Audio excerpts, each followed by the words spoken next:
తాకట్లో ఉన్న మీ బంగారాన్ని విడిపించి ఆ రోజు ఆన్లైన్ రేటుకి కొంటాం. Sharma gold company. భయం వేసిన హనుమాన్, ధైర్యం కావాలన్నా హనుమాన్, అమ్మ ఏదన్నా పని చెప్పేటప్పుడు ఇలా బయటికి వెళ్ళాలన్నా జై హనుమాన్ అనుకుంటూ వెళ్తూ ఉంటారు. ఇలా అలాంటి హనుమాన్ చాలీస్. హనుమత్ స్మరణాత్ భవేత్ బుద్ధిర్బలం యశో ధైర్యం. Hare Krishna, welcome to Suman TV. నేను గీతాంజలి. ఇవాళ మనతో పాటు ఉన్న అతిథి శ్రీమాన్ ప్రణవానంద ప్రభుజీ, ఇస్కాన్ నుంచి. వారితో మాట్లాడి ఎన్నో అంశాలు మనకి సందేహాలుగా ఉండిపోతాయి. వాటి గురించి తెలుసుకుందాం, గురుగారితో మాట్లాడదాం. ప్రభుజీ, హరే కృష్ణ. చిన్నపిల్లలకి బాగా ఇష్టమైన గాడ్ ఎవరు అని అంటే వెంటనే హనుమాన్, జై హనుమాన్ అని చెప్తూ ఉంటారు. అన్ని రకాలుగా వాళ్ళకి బాగా ఇష్టం, ఒక సూపర్ హీరో లాగా చూస్తారు వారిని. అలాంటిది వెంటనే భయం వేసిన హనుమాన్, ధైర్యం కావాలన్నా హనుమాన్, అమ్మ ఏదన్నా పని చెప్పేటప్పుడు ఇలా బయటికి వెళ్ళాలన్నా జై హనుమాన్ అనుకుంటూ వెళ్తూ ఉంటారు. ఇలా అలాంటి వెంటనే ఇంకా కొంత పై స్థాయిలో ఉన్న పిల్లలు, చదవడం వచ్చిన వాళ్ళైతే హనుమాన్ చాలీసా చదివిస్తూ ఉంటారు చిన్నప్పటి నుంచి. ఇప్పటికీ మనం పెద్దవాళ్ళు అందరం కూడా. అలాంటి హనుమాన్ చాలీసా ఇప్పుడు ఒక ప్రపంచ రికార్డు సాధించింది యూట్యూబ్ మాధ్యమంలో. ఇది మీరు వినే ఉంటారు.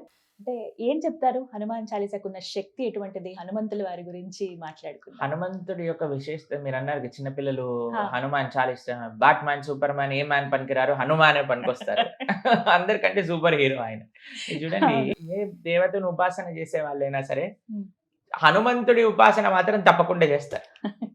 ఎవరి భక్తులైనా సరే హనుమంతుడి భక్తులు తప్పకుండా అయి ఉంటారు. వాళ్ళు హనుమంతుడి గుడికి వెళ్ళటం, హనుమాన్ ప్రార్థన చేయటం. ఎందుకంటే ఆయన స్వభావం అలాంటిదండి. హనుమంతుడికి సేవ తప్ప ఇంకేం తెలియదండి. ఈరోజు జనాలు మీరు చూడండి, రకరకాల ప్రయోజనాల కోసం హనుమ యొక్క ఉపాసన చేస్తుంటారు. హనుమ గుడికి వెళ్ళి ప్రదక్షిణలు కూడా రకరకాల కోరికల కోసం చేస్తుంటారు. కానీ హనుమ చేసింది ఏంటి? మొత్తం రామాయణం తిరగండి, రామ సేవ తప్ప ఇంకేం చేయలేదు. కరెక్ట్. అసలు తనకి తన సొంత భావన, నాకు ఇది కావాలి అనేది హనుమానికి అసలు లేనే లేదు ఎప్పుడు కూడా. ఒకటే ఒక భావన, నేను రాముడికి ఏం చేయగలుగుతాను. అంతే. రాముడి యొక్క సేవ, రాముడి యొక్క భక్తి, రాముడి యొక్క ప్రసన్నత తప్ప ఇంకా ఏమీ ఎన్నడూ కూడా ఊహించిన వాడే హనుమంతుడు. అటువంటి రామభక్త పరాయణుడి దగ్గరికి వెళ్ళి మనం రకరకాల కోరికలు చెప్తే ఎలా ఉంటుంది చెప్పండి. హనుమ దగ్గర ఇవ్వండి, హనుమ సింధూరాన్ని పూసుకొని ఉంటారు. మొత్తం శరీరం అంతా సింధూరాన్ని. దానికి మనకి ఒక అద్భుతమైన వృత్తాంతం చెప్తారు. సీతమ్మ తల్లి సింధూరం పెట్టుకున్నప్పుడు హనుమల్ని అడుగుతారు, అమ్మ ఎందుకు పెట్టుకుంటున్నావు నువ్వు ఇక్కడ సింధూరము అని అంటే, నేను ఇక్కడ సింధూరం పెట్టుకుంటే రామచంద్రమూర్తి చల్లగా ఉంటాడు అని. అంటే నువ్వు ఇంత సింధూరం పెట్టుకుంటేనే రామచంద్రమూర్తి చల్లగా ఉంటే నేను ఒళ్ళంతా సింధూరం పూసుకుంటా, మా రాముడు ఇంకా చల్లగా ఉంటాడు అని. బయటికి వెళ్ళి మొత్తం శరీరం అంతా సింధూరం పూసేసుకొని హనుమ వచ్చాడు. సీత, ఏమైంది హనుమ అంటే, నువ్వు అన్నావు కదా సింధూరం పెట్టుకుంటే రాముడు చల్లగా ఉంటాడు, అందుకోసం నా శరీరం అంతా పెట్టేసుకున్నాను నేను. అంత ఇష్టం రాముడు వారంటే. అందుకే మీరు చూడండి, హనుమకి మొత్తం సింధూరంతో అలంకరణ చేస్తారు. ఇదే కారణం, రాముడి యొక్క ప్రసన్నత తప్ప హనుమానికి ఇంకేం అవసరం. అలాంటి రామభక్తి పరాయణుడు హనుమ.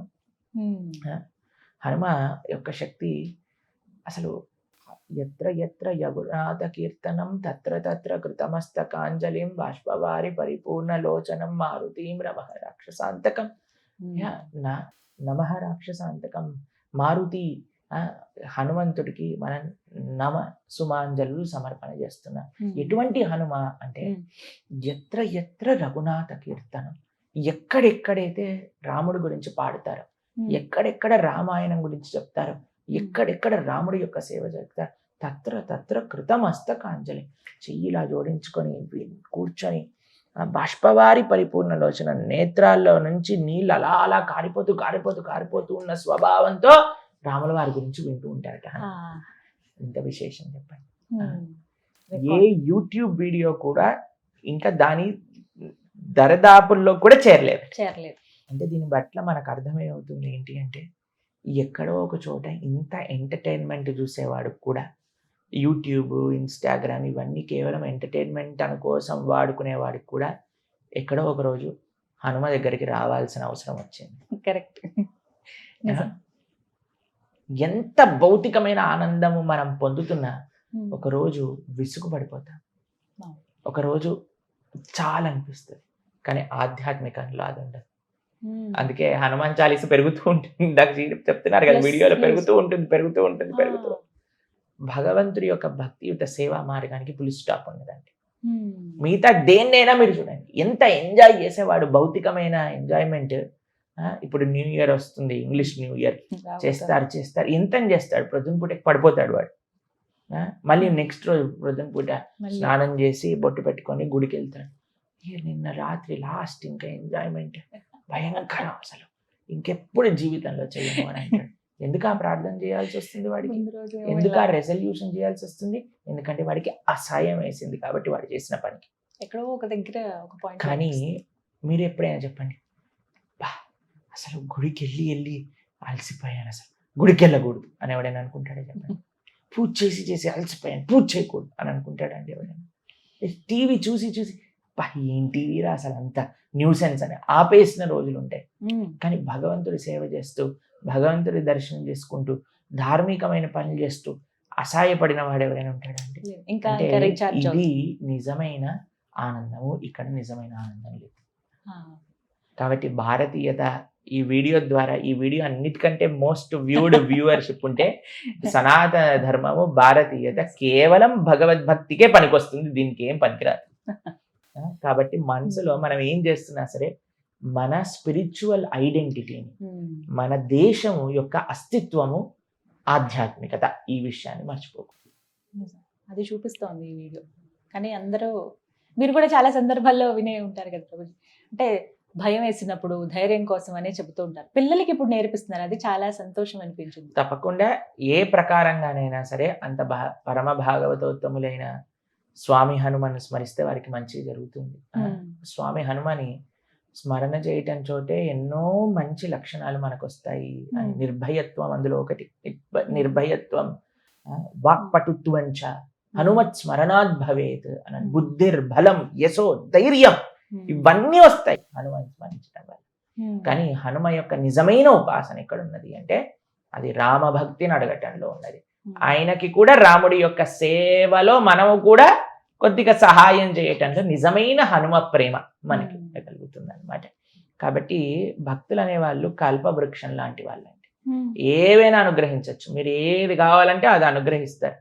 కానీ రియల్ పర్పస్ కూడా ఒకటి ఉంది.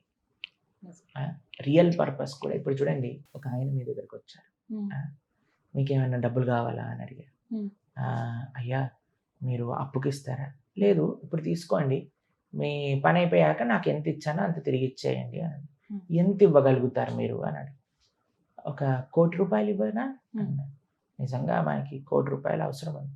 ఇప్పుడు 1 కోటి రూపాయలు ఇచ్చేవాడు 1000 రూపాయలు కూడా ఇవ్వచ్చు కదా, 10,000 కూడా ఇవ్వచ్చు కదా, 1,00,000 కూడా ఇవ్వచ్చు కదా, 10 లక్షలు కూడా ఇవ్వచ్చు కదా, 10 రూపాయలు కూడా ఇవ్వచ్చు కదా, 1 రూపాయి కూడా ఇవ్వచ్చు కదా. 1 కోటి రూపాయలు ఇచ్చేవాడు దానికంటే తక్కువ ఏవైనా ఇవ్వచ్చు. 10 రూపాయలే మీకు ఒకళ్ళు ఇస్తానన్నాడు అనుకోండి, వాడిని వెళ్ళి నువ్వు 1 కోటి రూపాయలు అడగటం వల్ల ఏమైనా లాభం ఉందా చెప్పండి? హనుమ 1 కోటి రూపాయల విలువైన రామభక్తిని మనకు అనుగ్రహించగలుగుతారు. అదే అనుగ్రహించగలిగిన హనుమ కిందుండే నిర్భయత్వము, బుద్ధి, బలము, భౌతికమైన కోరికలు, వీటన్నిటిని ఎలాగో తీర్చగలుగుతారు. కానీ స్వామి హనుమ 1 కోటి రూపాయలు విలువైన రామభక్తిని ఇవ్వగలుగుతాడు అని మనకి తెలిసినప్పుడు మనం ఏం అడగాలి? 1 కోటి రూపాయలే అడగాలి కదండి. తెలివిగా ఉంటే అది మన పైన ఉంటుంది అనమాట. ఇప్పుడు చూడండి, చిన్న పిల్లవాడికి ఒక 2,000 రూపాయల నోటు, ఒక డైరీ మిల్క్ చాక్లెట్ ఇస్తే డైరీ మిల్క్ చాక్లెట్ తీసుకుంటాడు. అదే మీ దగ్గరికి వచ్చేస్తే మీరేమంటారు? 2,000 ఇవ్వండి, మేము బోలెడ్ చాక్లెట్ కొనుక్కోవచ్చు అని మనకు తెలుసు. కాబట్టి మనము భగవంతుని ఏం అడగాలి కూడా మనకు తెలియాలి అనమాట. కాబట్టి హనుమ ముందు నించొని స్వామి, మన గోవర్ధనికవేలిలో హనుమ మందిరంలో గుర్తుందా మీకు? బుజ్జి హనుమ ఇలా ఉంటారు. ఒక దాంట్లో శక్తి, ఒక దాంట్లో మనం చెప్పాను సేవ, హృదయంలో భక్తి, ఈ 3 ఉండాలి. స్వామి హనుమ యొక్క ఉపాసకులందరూ మనందరం గుర్తుపెట్టుకోవాల్సింది 3 మనకు ప్రాధాన్యం. ఒకటి శక్తి, మనది సనాతన ధర్మ పరిరక్షణకు కావాల్సిన శక్తి. 2 హృదయంలో రాముడి పట్ల అపరిమితమైన భక్తి. ఇంకో చేతితో రాముడి యొక్క సేవ, సంజీవని పర్వతాన్ని తీసుకొస్తూ రాముడి యొక్క సేవ. ఈ 3 ఉంటేనే పరిపూర్ణమైన హనుమద్ భక్తులం అవ్వగలుగుతాం. అలా చాలా బాగా చెప్పారు. ధన్యవాదాలు. హరే కృష్ణ ప్రభు.